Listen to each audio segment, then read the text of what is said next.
And we turn now to our Lisa Desjardins and Yamiche Alcindor. Hello to both of you. Lisa, you are in Wilmington. You've spent a lot of time looking at the career of Joe Biden, the trajectory of his life, really. What are you expecting to hear? What should we be expecting to hear from him tonight?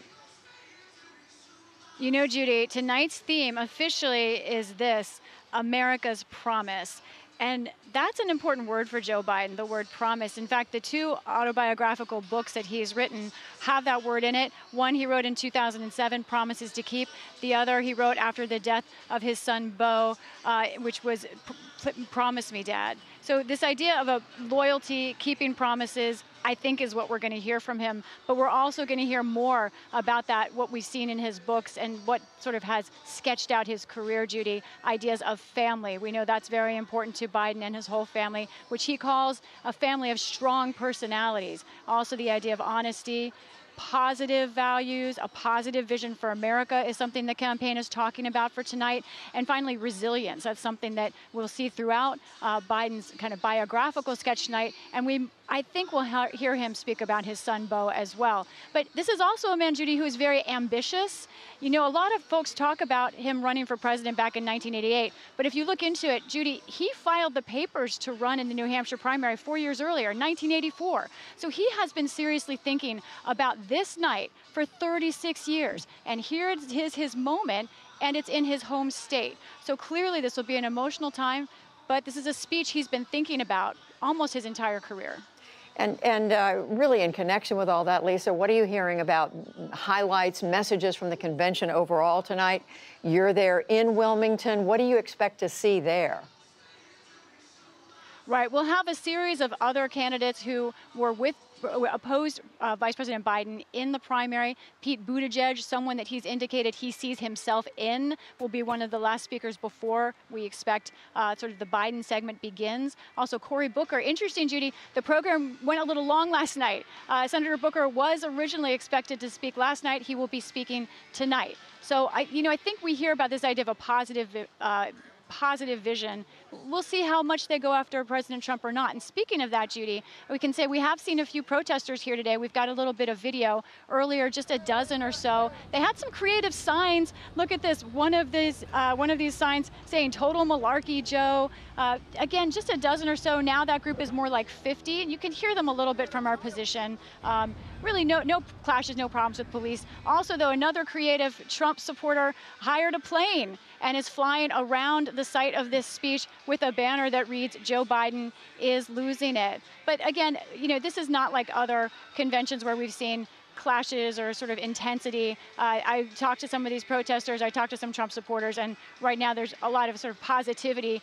They don't want Joe Biden to be president, but there doesn't seem to be a lot of tension about it as they show up here. One other thing, Judy, we're expecting very soon to see cars roll into the parking lot behind me, this lonely parking lot we've been talking about for the drive-in. So we expect Vice President Biden may also come out after his speech and speak to the crowd gathered pandemic style in their cars. Wow, interesting. And I know we will want to come to you when all that is going on. So separately, Yamiche, the incumbent, President Trump, there was some news from his corner today. One of his former top advisors, strategist at the White House, Steve Bannon, was arrested. Criminal charges against him. He's accused of fraud. Tell us more about that. That's right. Federal prosecutors in New York today indicted Steve Bannon, someone who was the former White House chief strategist, as well as someone who was a senior advisor to President Trump's 2016 campaign, along with 3 other conservative associates. Prosecutors say that they're charged with defrauding donors. They were using what prosecutors called a scheme. It was called "We the People Build the Wall," and essentially it was telling people, donate your money and we're going to use 100% of this money to go and build a wall on the southern border. Of course, that was a chief goal and continues to be a chief goal of President Trump. He campaigned on it. He's continued to talk about it during his presidency. But prosecutors say Steve Bannon in particular used up to $1 million and maybe more on personal expenses. And that would mean hotels, travel, personal credit card debt. Steve Bannon was in court today. He pleaded not guilty. That said, though, Steve Bannon is essentially being accused of defrauding the very voters that President Trump is now trying to win back. And the president, his son, was also someone who was part of this fundraising campaign, saying that he was someone who supported it. However, he is not part of this indictment. He is not someone who is charged at all. And just quickly, Yamiche, what is the president saying?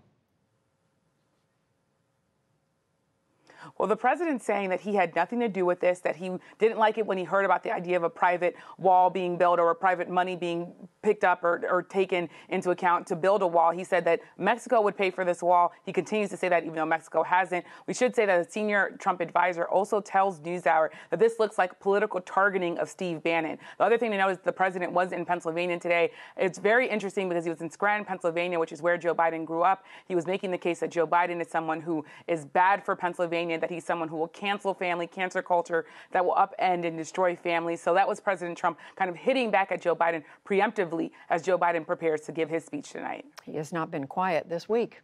And he will have all next week to make his case. Yamiche Alcindor, following President Trump, and our Lisa Desjardins in Wilmington will be coming back to both of you throughout the night.